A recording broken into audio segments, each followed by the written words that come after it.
Hello, how are you doing? If you like this video, please like, share, subscribe, and if you would like coaching with me, you can come to Nottingham or I do online.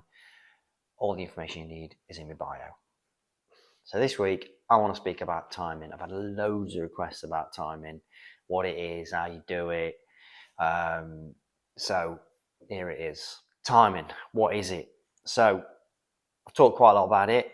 You hear people talk about it, thinking that they say it's a longer swing. That's timing, or that somehow when you hit the ball well or time it well, the tip is in contact with the cue ball for longer. Like it stops and some hands come out and go. I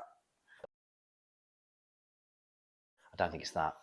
So I did a video a few weeks ago about how the tip is in contact with the ball for a very small amount of time. And we've proved that it's a very small amount of time. And the only variable really, the only thing that makes a difference, I think, is just the pace of the tip. But even then, even on a really hard hit and a really soft hit, like it's on contact with the ball for such a really small amount of time. In that split second that the ball is in contact, there's only two things that can affect it, and that's the pace of the cue and the grip strength or the squeeze. I did a video a few weeks ago about the squeeze and how the grip strength or the fact that you can lean on your cue can create more spin for less effort. Different people have got different grip strengths, so they work out what they do and then repeat it. So, like I say, that split second is the only thing that's going to make a difference. Everything before and after can't really help, can it? Because it's not in contact with the white, unless you think there's magic going around.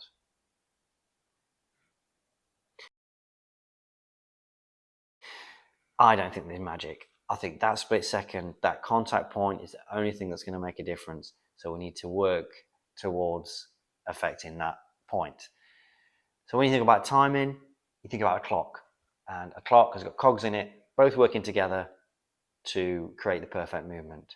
And like I say, the two parts are the pace of the cue and the grip strength. Coordinating them two is, for me, what you call timing.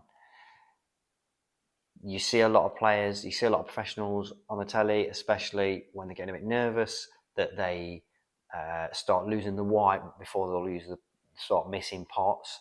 And that's because they're getting a bit tight and they're getting a bit nervous and they're not controlling that sort of pace or that strength, that grip strength, as well as they normally would. The best of the best, they can just keep controlling it much better, especially under pressure, and then they play to a high level and all the time, and then they can just play, when it's really tough moments, and that's just an art really doing that. To be able to do that, you've got to be comfortable with what you're doing. So if you are somebody who's got a loose grip, play with a loose grip. You might need to hit the ball a bit harder at certain times for certain shots, but don't worry about it. Don't get obsessed with changing it. It really is not worth it. There's been great players down the years that have got strong grips and weak grips, but what they can do, they can repeat it. And I know I'm like a dog with a bone.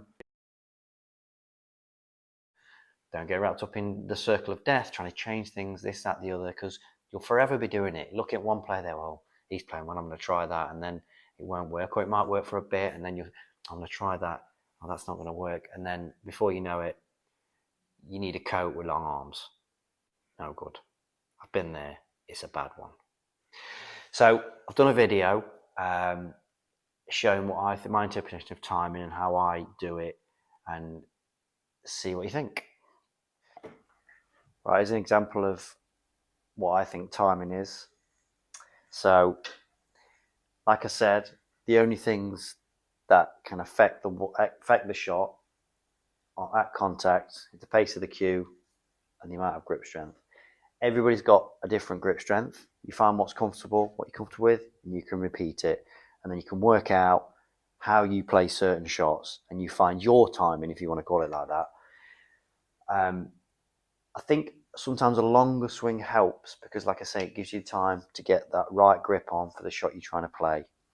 I think this is a shot here that you see a lot of people sort of, when you're a bit low on the black and they want to sort of hold for that red, you see people sort of being a bit quick, trying to nip into it. And that's, again, making it more difficult to get the amount of grip on or just to bite into that white. The best way to play this shot is it's a longer swing. So if you watch me here, I'm play this shot and you'll see it's a longer swing, but at contact you'll see my grip's on.